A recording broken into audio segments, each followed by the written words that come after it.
transformatif. Ada. Sekarang udah nominal. Jadi kira-kira seperti itu. Hadis-hadis doa di iftitah misalnya. Ada apa dengan hadis-hadis doa iftitah? Apa yang menarik dari doa-doa iftitah ini kira-kira? Jadi ini yang harus kawan-kawan tunjukkan ya, yang harus kawan-kawan tunjukkan di dalam tulisan kawan-kawan itu. Sehingga dengan begitu kawan-kawan bisa membahas tema Anda itu secara baik ya, secara baik dan teratur ya. Oke, kalau ada pertanyaan sekali lagi silakan, jangan malu-malu, langsung bertanya karena ini saya kira materi ini perlu mendudukkan rencana riset kawan-kawan. Berarti langsung dibuka sesi pertanyaan ya Pak ya? Boleh. Ya, terima kasih Bapak atas penyampaiannya. Untuk selanjutnya akan dibuka sesi diskusi, sesi pertanyaan kepada teman-teman yang ingin bertanya. Langsung disampaikan atau di kolom chat ini baiknya Pak? Bisa di kolom chat? Bisa dua-duanya. Ataupun bisa langsung disampaikan. Itu ada Shirley, Agustin, Shirley, ada itu. Atau juga bisa lewat ini ya, teman-teman angkat tangan lewat Zoom. Nah, sekarang untuk pertanyaan pertama disilakan untuk Mbak Shirley Dwi Agustin. Baik Pak, ini kan mumpung topiknya belum terlalu jauh dan semakin luas. Ini mengenai tentang 3 kategori pertanyaan tadi. Ada yang deskriptif, kritis, dan transformatif. Kira-kira perbedaan mendasar dari ketiga pertanyaan ini dan semacam gimana ya gitu Pak. Bentuk-bentuknya dan untuk menyusunnya gitu Pak. Pertanyaan yang sangat bagus Mbak Shirley. Mbak Shirley semester berapa? Semester 2 Pak. Oke, itu perbedaan 3 pertanyaan, model pertanyaan ini. Yang pertama itu adalah deskriptif, saya kira semua orang tahu ya. Deskripsi dari satu atau gambaran dari satu tema yang kita bahas ya. Jadi itu deskriptif. Jadi tidak ada analisis di situ. Kritis, kita melihat ke belakang. Kalau kita melihat ke belakang, karena itu berbicara tentang faktor ya, berbicara tentang faktor. Apa sih faktor yang membuat orang ini kok jadi kayak gini? Misalnya kita mau meneliti tentang ada tuh di masjid-masjid kita kan, di masjid-masjid di Pantura misalnya, ketika kita mau mau ke toiletnya kan ada air itu, kolam air ya, ada kolam air. Kok bisa ada kolam air di depan toilet itu ya, di depan tempat cuci itu. Nah, bagaimana deskripsi dari misalnya kita mengkaji tentang bahwa toilet itu adanya air di depan, adanya kolam air di depan toilet itu merupakan satu pengejawantahan terhadap hadis bahwa air yang lebih dari 2 kulah itu tidak akan najis. Kalau tidak akan bisa menajiskan, tentu dia itu bisa mensucikan, kan seperti itu kan. Tidak akan bisa najis kalau lebih dari 2 kulah. Kita kan perhatikan itu kolam airnya itu kan biasanya lebih dari 2 kulah ya. Itu untuk mensucikan kaki kita. Jadi apa faktor? Nah, bagaimana deskripsi? Bagaimana praktek kolam air di masjid mana misalnya? Kemudian apa faktor yang melatar belakangi adanya kolam air di depan toilet tersebut? Nah, kalau faktor kita berbicara kepada masa lalu, melihat ke belakang, ya, melihat ke belakang. Karena kita melihat kenapa sih kok bisa kayak gitu, itu kan kritis ya. Kenapa kok bisa jadi kayak gitu? Melihat bagaimana latar belakang yang membuatnya itu menjadi seperti itu, seperti apa. Nah, ketika sudah ketahuan faktornya itu ternyata ada hadis-hadis, ada fikih, dalam bab-bab taharah yang memiliki pengaruh terhadap terbentuknya air yang seperti itu, maka kemudian ada pertanyaan selanjutnya, apa implikasi dari adanya kubangan air di depan toilet tersebut? Misalnya seperti itu ya, sederhana itu. Ada implikasi apa? Nah, implikasi itu melihat pengaruhnya ke depannya. Nah, ini juga mempengaruhi terhadap cara kita mengambil atau metode dalam pengambilan satu masalah ya. Satu pengambilan pengambilan data ya. Kalau pertanyaan deskriptif itu bisa dilakukan dengan observasi dengan observasi. Observasi, lihat-lihat situasi seperti apa kayak gitu. Kadang-kadang wawancara kecil bisa. Nah, tetapi ketika kita berbicara tentang faktor yang kritis, itu kita harus wawancara. Nggak bisa kalau nggak wawancara. Karena itu data. Nah, kemudian yang ketiga, ketika kita berbicara tentang implikasi, maka kita harus FGD, fokus discussion. Harus diskusi dengan banyak orang. Emang apa sih pengaruhnya? Mengubah apa sih adanya toilet yang ada di situ? Bukannya di situ ada pertemuan para kuman-kuman di situ. Nah, misalnya ya, bukannya itu semakin menambah kuman-kuman untuk bertemu orang kudikan ketemu dengan yang tidak kudikan jadi kudikan akhirnya di situ kan tempat pertemuan kuman misalnya. Kalau dilihat dari sisi medis dan kesehatan ya itu kan sebenarnya itu memiliki implikasi yang lain ya. Jadi itu tidak diperhatikan sama ulama klasik kita pada waktu dulu. Karena mungkin orang dulu tidak ada yang gudikan mungkin ya. Atau gudikan itu bukan dianggap sebagai penyakit pada waktu dulu. Ketika orang ketombean, pada waktu dulu orang ketombean itu biasa loh. Setelah ada produk sampo yang begitu banyak, maka ketombe itu beralih rupa menjadi satu penyakit yang harus dihilangkan. Ketombe menjadi satu aib ketika kita gini kan berguguran salju-salju dari rambut kita itu ya itu dianggap sebagai satu hal yang aib misalnya jelek sehingga kemudian orang ketombean itu bikin jadi tidak nyaman. Dulu orang pakai sikat gigi itu barengan biasa, tapi setelah ada iklan ada kuman di mulut dan lain sebagainya, akhirnya tidak ada satupun orang saat ini yang ijolan sikat gigi atau satu kamar mandi memakai satu sikat gigi itu nggak ada kan. Itu sikat gigi belong to personal. Kalau di pondok sudah ada namanya itu Shirley misalnya, Rizal misalnya namanya.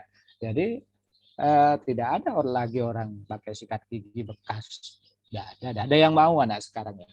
Tapi kalau dulu biasa saja kita tinggal dicuci saja kan, cuci yang bersih selesai. Jadi kayak gitu. Itu pertanyaan transformatif itu melihat dampak ke depannya. Apa sih pengaruhnya itu ke depan. Kalau kritis di belakang, latar belakang ya. Kalau implikasi dampak itu ke depan. Dampaknya apa? Tapi itu ketika dampak itu bukan interpretasi kita, tetapi data-data yang didapat dari orang kita wawancarai, yang kita FGD misalnya dan lain sebagainya. Saya kira itu Mbak Shirley. Baik, terima kasih Bapak. Ya, silakan kalau masih ada yang mau bertanya silakan. Misalnya tema rencana riset resolusi konflik. Nah, ini tema bikin tema itu yang kira-kira ada ininya ya. Ada objek material dan ada objek formalnya. Itu tema yang bagus ya. Nah, nanti tema itu akan menjadi judul. Tema itu bisa berubah ya. Jadi kadang-kadang anak itu orang-orang itu atau para mahasiswa bilangnya saya belum punya judul. Bapak, tolong carikan judul dong. Carikan judul. Judul itu belakangan ya. Kita ini tema. Saya pengen punya riset. Saya pengen melakukan riset tentang kesetaraan gender di masyarakat. Masyarakat Aceh misalnya. Apakah ada kesetaraan gender di masyarakat Aceh? Nah, itu topik atau tema. Silakan.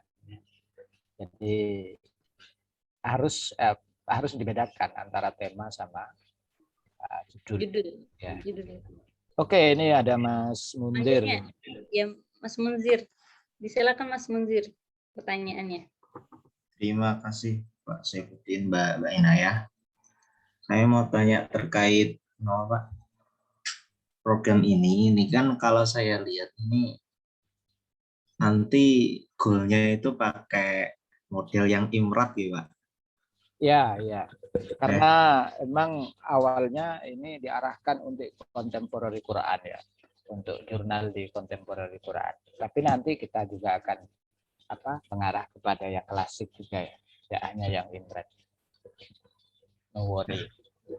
Untuk tantangan tersendiri kan ini kajian kita kan penelitian yang humaniora nih Pak. Saya kemarin baca statusnya Bulin itu.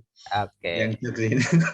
Saya jadi kok benar juga kalau misal kajian penelitian yang Quran atau hadis itu kayaknya kok, apalagi kajian pustaka seperti itu, kayaknya kok sangat susah untuk dimasukkan ke imrat. Kalau mungkin living Quran atau living hadis masih memungkinkan gitu.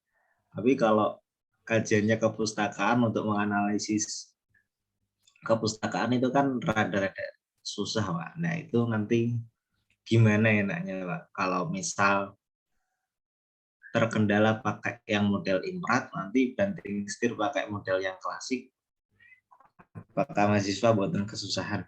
Iya, terima kasih Mas Mundir, itu pertanyaan yang sangat bagus ya. Jadi kalau saya sih melihat imret, saya termasuk orang yang awalnya di awal-awal itu sangat bingung dengan metode imret ya. Maksudnya kok kayaknya nggak cocok deh imret ini masuk. Tetapi kalau kita masuk ke dalam secara perlahan ya, ternyata sebenarnya baik imret ataupun klasik ya. Imret itu mungkin bagi kawan-kawan yang belum paham, introduction, method, result, and discussion ya. Jadi itu imret, itu salah satu style ya, style khas dalam riset-riset di ilmu-ilmu sains ya, ilmu-ilmu eksakta yang kemudian juga mulai merambah kepada ilmu-ilmu humaniora ya, sosial humaniora. Selama ini memang ada perdebatan di situ. Dan memang tren di masyarakat jurnal ya, banyak yang menggunakan klasik ya, yang banyak menggunakan klasik. Maka kemudian penggunaan metode imrat dalam studi humaniora itu merupakan satu hal yang masih orang menyaksikan ya.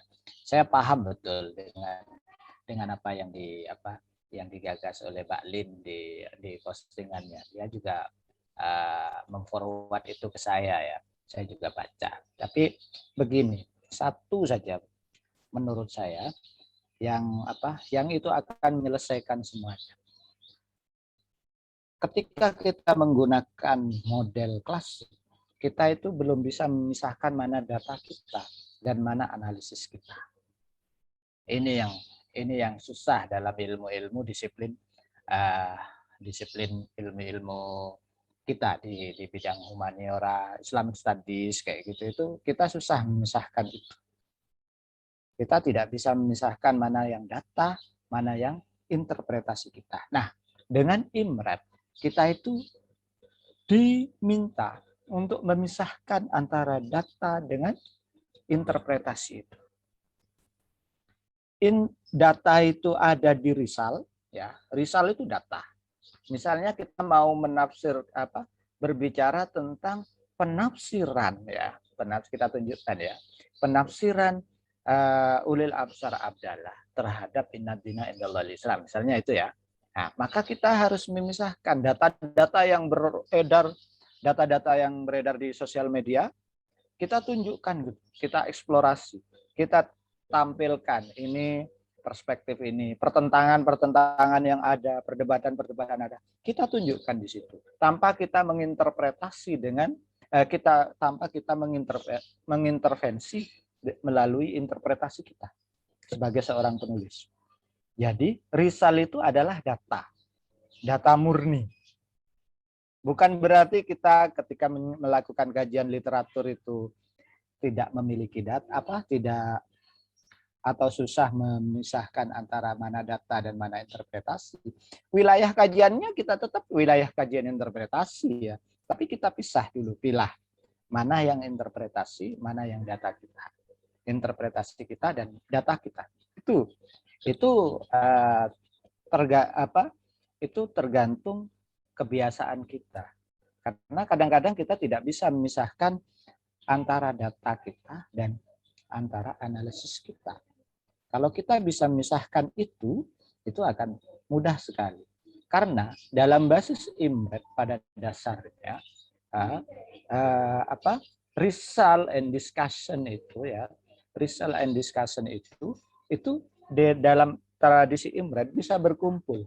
Jadi result dulu ya, kita eksplorasi dulu pendapatnya ulil absar dan para penentangnya itu, para pendukungnya ya, kontroversi terhadap Inna dina indallahil Islam surat Ali Imran ayat 19. Kita tampilkan itu data-datanya dulu. Kemudian di paragraf terakhir ya, paragraf 2 atau 3 paragraf terakhir itu ada interpretasi, ada refleksi, ada discussion.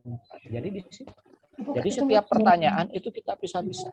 Jadi kita bisa memisahkan kayak gitu, Mas. Jadi no worry kalau ada urusan bahwa humaniora itu tidak cocok itu saya kira belum mengenal IMRED dengan baik ya. Saya sudah bilang ke Mbak Lin, itu cuman masalahnya satu. Itu kalau kita bisa memisahkan mana data dan mana interpretasi kita. Kalau interpretasi kita jelas itu analisis ya. Analisis kita. Jadi Mbak Lin itu saya bilangnya seperti itu. Dia bilang sempat posting berbeda gak apa-apa ya Mas ya. Karena dia dari dulu sempat diskusi panjang dengan saya, kenapa harus IMRED kan kayak gitu. Ya, karena kita tidak biasa aja dengan IMRED. Kalau IMRED itu jelas kita itu mana data-data yang kita pilih. Jadi seolah-olah seolah-olah kita tidak leluasa, tapi memang iya bahwa dengan menggunakan IMRED kita kurang leluasa kita itu.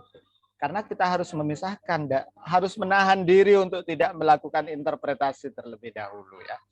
Kita display data, misalnya Pak Baidowi itu tulisannya akan hadir di jurnal Scopus Q3 itu tentang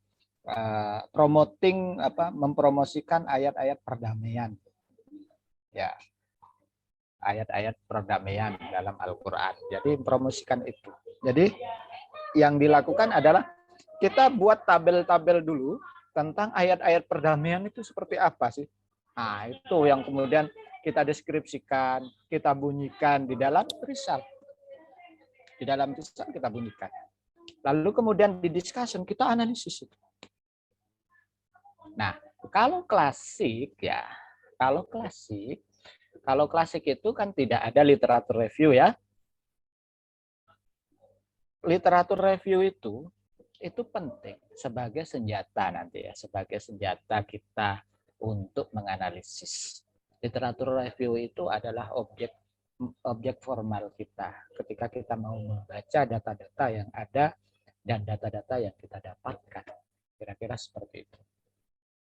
Jadi kalau itu urusannya itu urusan biasa atau tidak ya. Biasa atau tidak dalam menginterpretasi. Tapi jangan khawatir, kita nanti tetap akan mengajari kawan-kawan sambil jalan di bagian-bagian itu. Dan kita ingin memperlihatkan bahwa sebenarnya IMRED atau klasik itu sama saja sebenarnya. Tetapi itu ketika seperti itu, kita bisa memisahkan mana data kita, mana interpretasi kita. Datamu ono, misalnya ditanyain datanya mana, bingung kalau umpamanya klasik itu. Kita harus mencari di itu. Nah, kalau umpamanya ada result dan discussion, kita itu bisa melihat ini dataku di result ini. Di result ini dataku semua. Kalau yang di discussion ini interpretasiku. Jadi seperti itu. Oke, Mas Mundir. Masih ada pertanyaan? Atau terima kasih Bapak. Kegelisahan, mudah-mudahan kegelisahan itu bisa terjawab dengan jawaban saya itu. Ya, jadi sama saja sebenarnya Mas. Kalau urusan itu sama saja. Kalau literatur review kita pakai untuk menganalisis. Kalau di klasik nggak ada literatur review. Dia langsung ada di dalam analisis. Dia langsung ada di analisis. Jadi tapi nggak ada bilang konsep-konsep itu ditunjukin. Kalau literatur review kan isinya konsep, objek material. Misalnya misinterpretasi ya. Kesalahan misinterpretasi ulil absar adalah dalam tafsir surat Ali Imran ayat 19. Kalau kita pakai Imran, maka misinterpretasi itu harus masuk dalam literatur review. Konsep misinterpretasi itu apa sih? Nah, kalau umpamanya di dalam klasik, konsep misinterpretasi itu dimasukkan di analisis langsung. Sebenarnya sama, itu cuma cara kita menyajikan data saja. Menyajikan data-data dan bahan-bahan yang ada di materi kita. Kira-kira seperti itu. Misalnya ada ini tafsir tadabbur. Ada tema tafsir tadabbur. Punya siapa ini ya? Adakah orangnya di sini? Adib Falahuddin. Bagaimana urgensi tafsir tadabbur bagi perkembangan ulumul Quran? Nah, ini nanti kita harus memperlihatkan kegelisahan akademik. Nanti ada materinya sendiri ya. Nanti ada materi. Kalau sekarang ini kita mencoba untuk kawan-kawan, kita mengajak kawan-kawan itu untuk membayangkan rencana risetnya apa sih? Apa yang hendak ditulis? Apa yang hendak kalian sampaikan ke dunia pembaca kira-kira? Nah, jadi itu harus ada satu pesan. Saya ingin menyampaikan bahwa apa yang dikatakan oleh ulil absar adalah itu salah, misalnya kayak gitu ya. Saya ingin bilang bahwa misalnya ya, misalnya kita bilang bahwa konflik antar agama di tengah konflik agama di tengah-tengah umat beragama ini disebabkan oleh faktor-faktor ekonomi, bukan interpretasi terhadap ayat-ayat Al-Quran. Nah, misalnya kayak gitu. Itu yang pesan yang ingin disampaikan, harus tegas ya. Bahwa selama ini terjadi kesalahan persepsi dalam memahami konflik antar umat beragama. Konflik yang selama ini dipahami berasal dari perbedaan interpretasi atas ayat-ayat, ternyata lebih banyak latar belakangi oleh konflik kesenjangan ekonomi yang ada di daerah. Misalnya Sampang, misalnya konflik etnis di mana, dan lain sebagainya. Sunni Syiah misalnya di Sampang itu juga faktor ekonomi kuat. Tapi kemudian dibakar dengan konflik rasial ya, konflik agama, jadinya jadi konflik agama. Jadi pada dasarnya tidak, triggernya itu faktor-faktor kecemburuan, faktor-faktor personal. Jadinya konflik yang di Ambon dulu itu karena main sepak bola loh, itu main sepak bola. Satunya itu berselisih, satunya dari Kristen, satunya Muslim. Wah, jadi main sepak bola jadi bisa jadi konflik antar agama. Jadi seperti itu. Oke, masih ada yang bertanya? Silahkan. Kita mulai tadi jam berapa, Mbak Ina ya? Kita tadi mulai jam 9 kurang, Pak. Jam 8 lebih. 9 kurang seperempat. Apa jam 9 kurang? Saya lagi bertapa tadi. Jadi udah buat Zoom. Gimana Pak Mahfud? Lagi bertapa jadi tidak buat Zoom tadi. Bertapa ya? 8.45 tadi, Pak. Ya, silakan kalau masih ada. Bagaimana pemahaman Betty Friedan atas hak-hak asasi perempuan? Selamat datang Pak Mahfud. Zian Yusriana ya. Selanjutnya ada pertanyaan dari tadi pertanyaannya bagus banget dari Mas Munzir, terima kasih. Untuk selanjutnya ada pertanyaan dari Mas Rinaldo. Ya, silakan. Silakan Mas Rinaldo. Oke, sebelumnya izin mohon maaf ini nggak bisa on cam Bapak. Ya, oke. Oke, yang ingin kami tanyakan itu bagaimana menyesuaikan objek formal dan materialnya. Ini kadang-kadang kan kita mau salah satu contoh kan kita ingin bahas tafsir audiovisual yang ada di YouTube gitu Pak ya. Itu gimana mencari objek formal yang sesuai dengan sebagai pisau analisis kita di objek material yang di YouTube itu Pak. Ya, terima kasih. Pertama kita perlu pahami dulu ya, objek material itu apa. Objek material itu materi yang mau kita bahas. Misalnya kita mau berbicara tentang tafsir apa tadi? Tafsir audiovisual ya. Ya, tafsir audiovisual.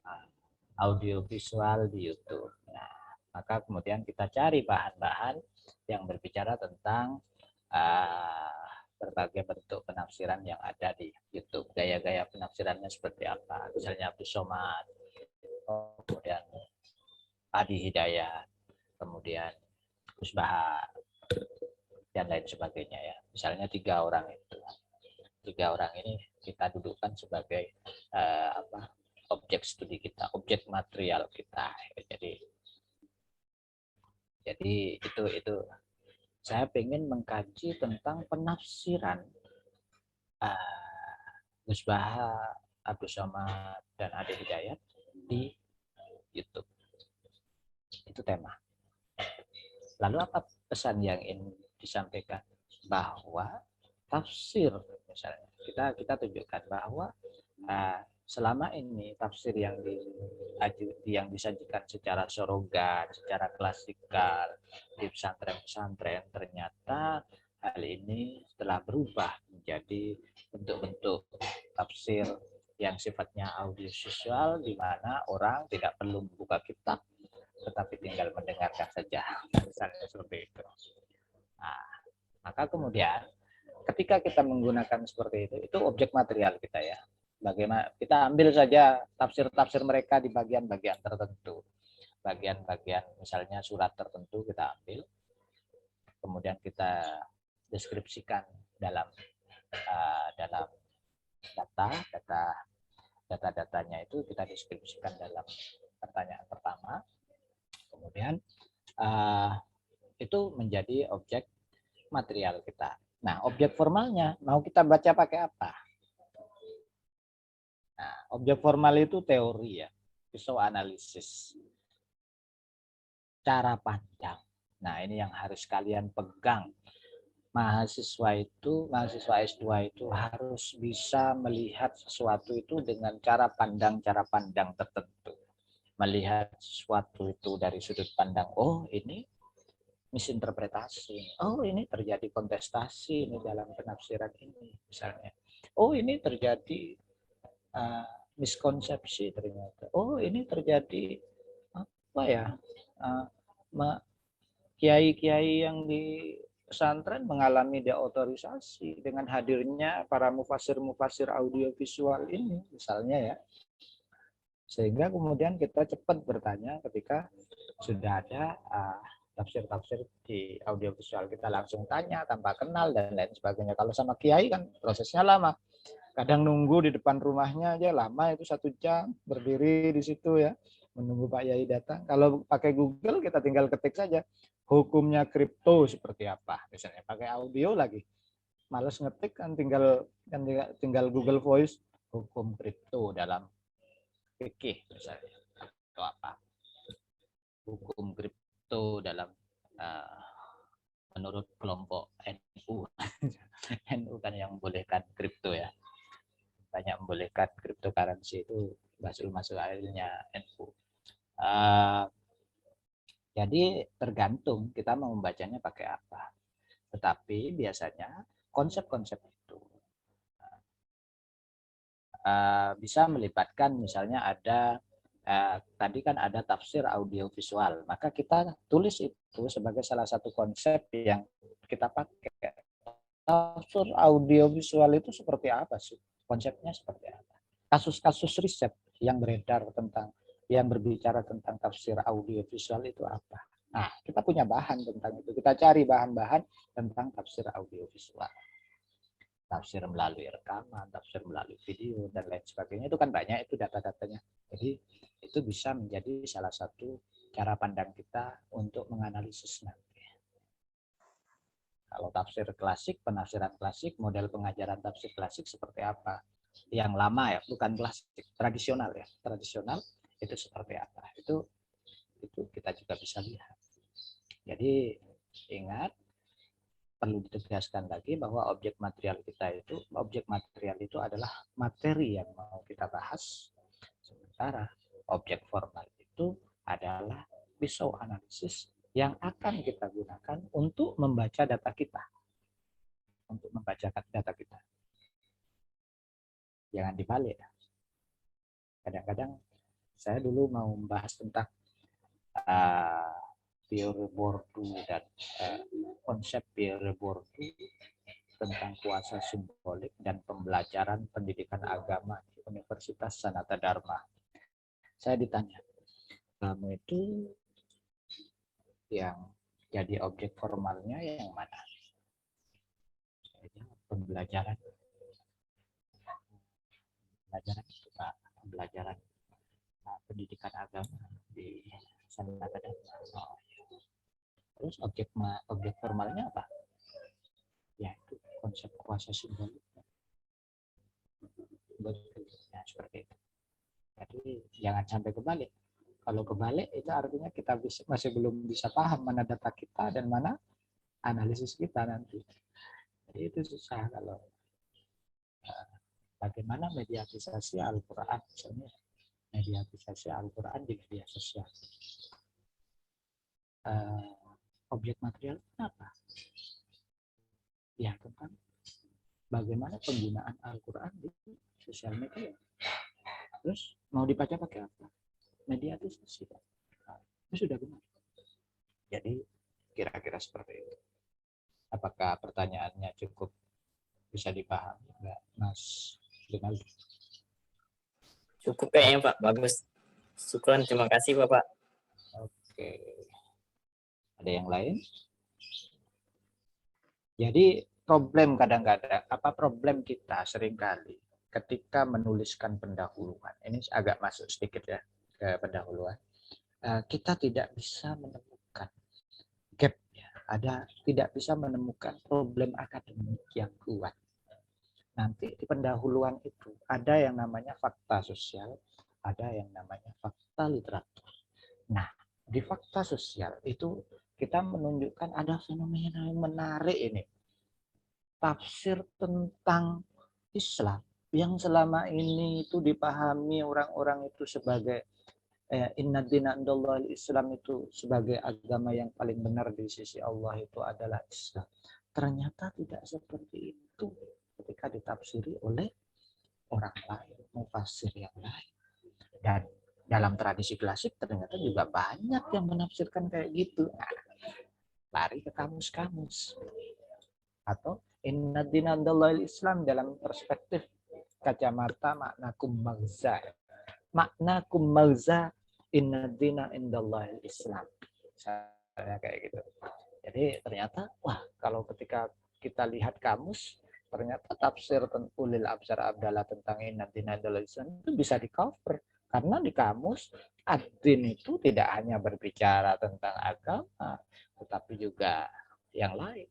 Islam itu bukan Islam sebagai agama, tetapi dari konsep aslama, pasrah, tunduk, dan lain sebagainya.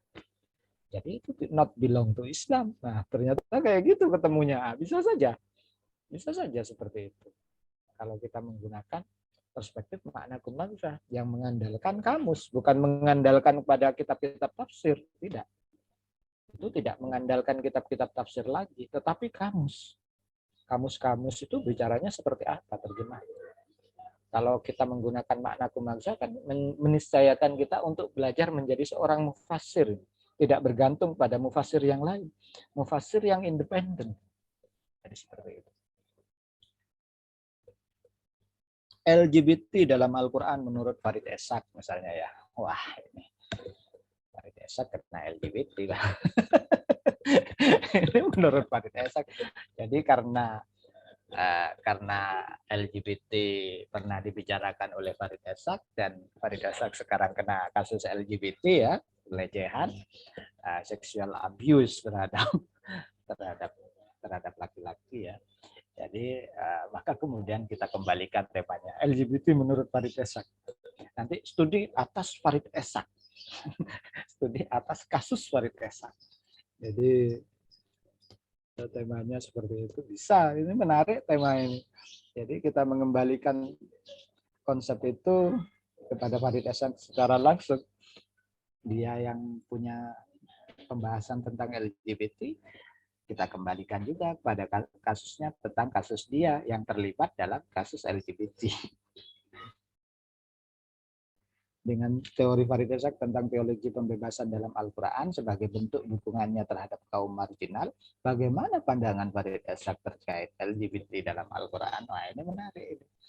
Misalnya membebaskan yang tertindas ya, temanya apa? Hermeneutika Al-Quran, membebaskan yang tertindas. Quran, liberalism, pluralism, and apa itu? And demokrasi atau apa? Lupa saya. Jadi bisa, ini tema menarik. Bagaimana konsep LGBT menurut Farid Esak? Apa faktor yang menyebabkan Farid Esak memiliki penafsiran terhadap LGBT itu seperti itu? Apa implikasi penafsiran Farid Esak tentang LGBT itu terhadap keberlangsungan penafsiran tentang LGBT atau terhadap masyarakat Muslim, misalnya pengaruhnya apa nanti? Jadi seperti itu. Tradisi hujan-hujanan pada hujan pertama di pondok pesantren. Wah, ini menarik nih. Hujan-hujanan ya.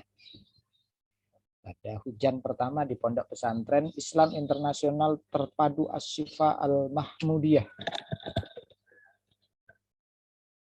Ini kalau dilihat dari sini kayaknya temanya ini tema ini ya, tema-tema tradisi ya, SAA ini ya. Elis Milarosa ini ada ya. Mbak Elis di dalam sini.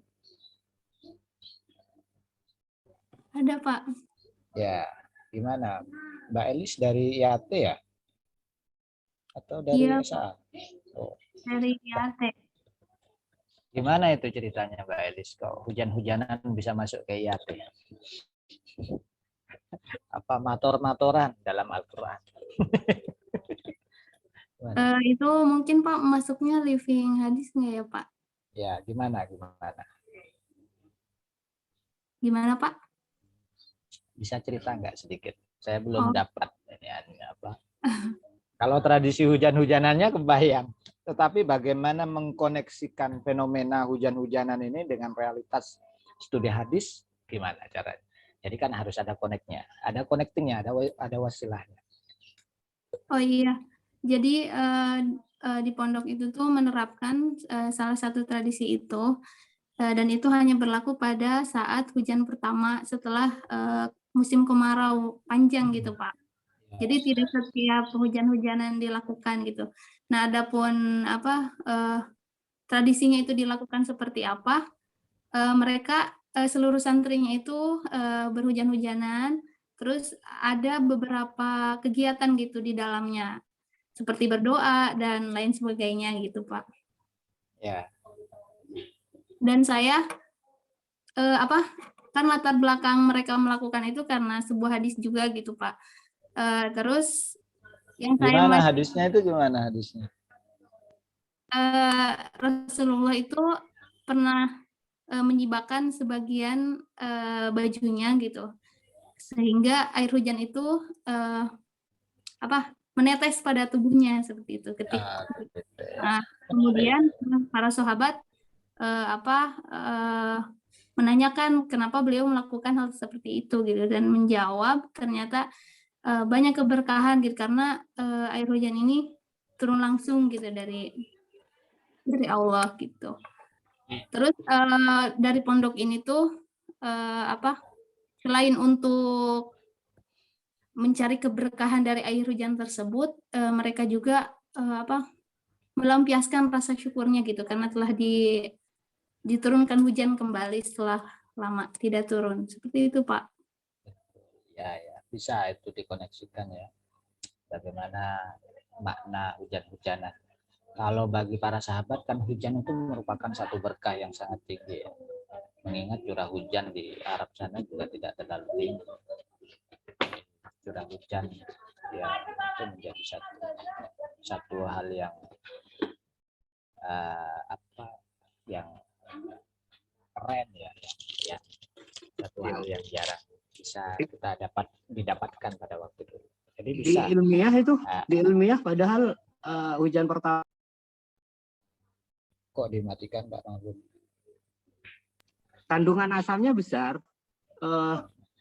Jadi kalau misalnya kita hujan di hujan pertama saat kemarau panjang, potensi untuk sakit itu lebih besar karena itu sering disebut hujan asam. Justru itu Pak. Iya. Saya pernah. Ya problemnya harus diarahkan ke situ itu lebih menarik kayak. Ya saya juga berpikirnya hujan ketika masa Rasulullah sama hujan sekarang itu kan berbeda gitu tingkat polusi pada masa itu. Mungkin gitu Pak karena dilihat kan waktu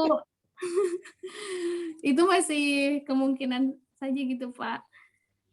Kebanyakan kan orang hujan-hujanan itu takut gitu karena sakit atau gimana gitu.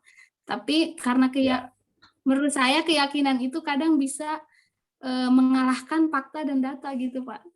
Ya, menarik. Jadi bisa ya dikaitkan. Bisa juga dikaitkan dengan narasi kesehatan tadi ya. Nah, tentang perspektif kesehatan tentang hujan pertama ya. Hujan pertama itu seperti apa?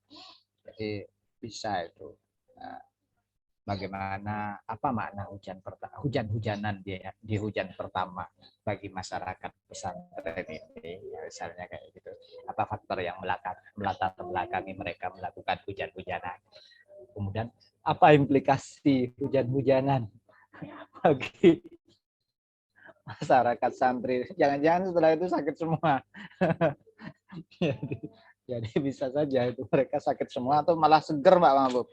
Karena asamnya lebih tinggi, mereka butuh asam, kurang vitamin C ya, kurang asam kali. Jadi bisa saja.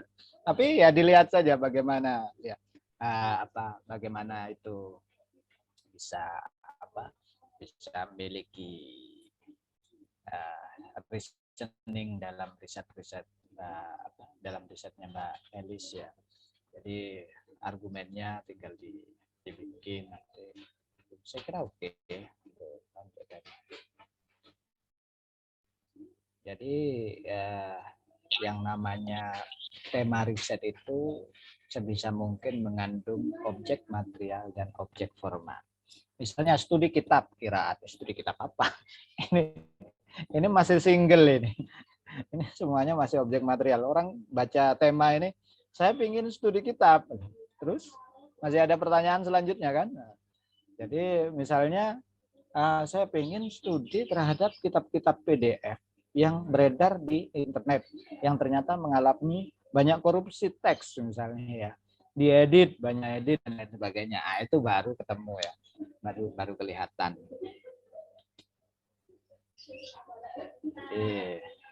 Para penafsir masyayikh, kajian perbandingan Kiai Muhammad Ilyas dan siapanya? Dan Kiai Abdul Basit. Bagaimana persamaan tafsir Kiai Ilyas? Tujuannya teoritis untuk mengangkat tafsir lokal. Maksudnya ini belum jelas ini ya. Jadi para penafsir masyayikh, apakah memang ada perbedaan ya? Ada perbedaan di situ. Ada sesuatu yang menarik. Jadi sebisa mungkin kawan-kawan, baik itu menggarap tesis ataupun artikel jurnal, itu berbasis pada fenomena yang unik ya. Fenomena yang unik, yang menarik apa? Kira-kira seperti itu. Jadi sebisa mungkin makanya kemudian ada objek material dan ada objek formalnya. Ada teori yang dipakai, ada konsep yang dipakai untuk menganalisis ya. Bukan harus teori ya. Teori mungkin terlalu besar untuk sebuah jurnal. Maka kemudian satu konsep saja. Internalisasi nilai-nilai Pancasila pada masyarakat apa? Internalisasi nilai-nilai Islam dalam masyarakat Pak.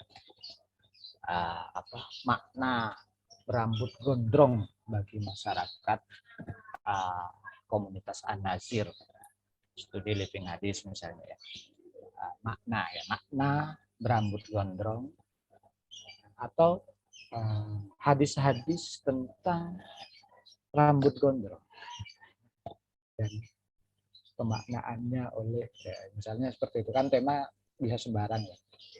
Saya ingin memperlihatkan bahwa masyarakat An-Nazir yang dikenal sebagai masyarakat yang selalu berbeda dalam melakukan hari raya, ternyata mereka mendasarkan penampakan fisik mereka itu pada hadis-hadis Rasulullah. Rambut gondrong, selalu pakai surban, selalu pakai gamis dan lain sebagainya. Itu kan secara fisik memperlihatkan bahwa mereka itu seperti itu. Bisa. Ya, saya kira itu Mbak Inayah. Kita cukupkan ya. Nanti kita akan Cukup banyak Pak ketemu. pertanyaannya. Ya, Sampai sini. karena saya ada tamu ya. Oke.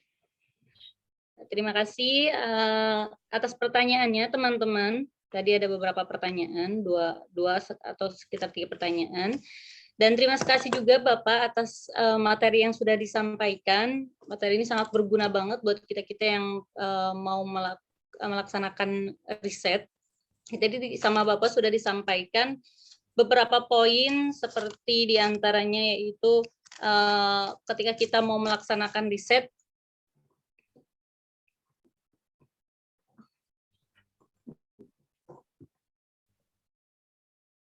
Kok hilang? maaf Bapak, ada kendala sedikit. Maaf. Jadi teman-teman, saya ulangi. Jadi tadi poin-poin yang Bapak sampaikan bahwa ketika kita akan melaksanakan rencana riset, jadi cari tema, tentukan tema apa yang kita suka, karena itu akan sangat membantu untuk penulisan untuk selanjutnya gitu. Dan ada beberapa poin juga tadi, semoga teman-teman bisa mencatatnya dan memahaminya dengan baik supaya nanti ke depannya juga bisa melaksanakan pelatihan ini dengan baik. Terima kasih Bapak atas materi yang disampaikan. Terima kasih juga teman-teman atas kontribusinya di pagi hari ini. Mari kita cukupi diskusi kita pada pagi hari ini dengan baca hamdalah. Alhamdulillahirrahmanirrahim. Sekian dari saya, mohon maaf atas segala kekurangan, mohon maaf juga tadi atas keterlambatannya. Billahi taufiq wal hidayah, waridha wal inayah, wassalamualaikum warahmatullahi wabarakatuh. Waalaikumsalam warahmatullahi wabarakatuh. Mungkin kita perlu kawan-kawan mungkin pastikan jadwal ya, jadwal sebelum kawan-kawan yang lain keluar. Apa perlu di reschedule enggak itu jadwal itu? Untuk jadwalnya apa ya? Ya, hari Selasa ada kuliah tidak? Yang Iya, lain? Ada, Pak. Ada 2. Enggak, maksudnya ketika jam itu loh. Itu Selasa jam berapa, Pak? Jam setengah 8. Jam 7, setengah 8. 8 pagi. Ada kuliah tidak? Tidak ada Pak Mabub. Oh. Ada. Mana yang kelas A itu? Pak Hirzin ada ya? yang chat katanya ada. Yang Pak Hirzin ya, mata kuliah Pak Hirzin. Kelas A IAT semester 1.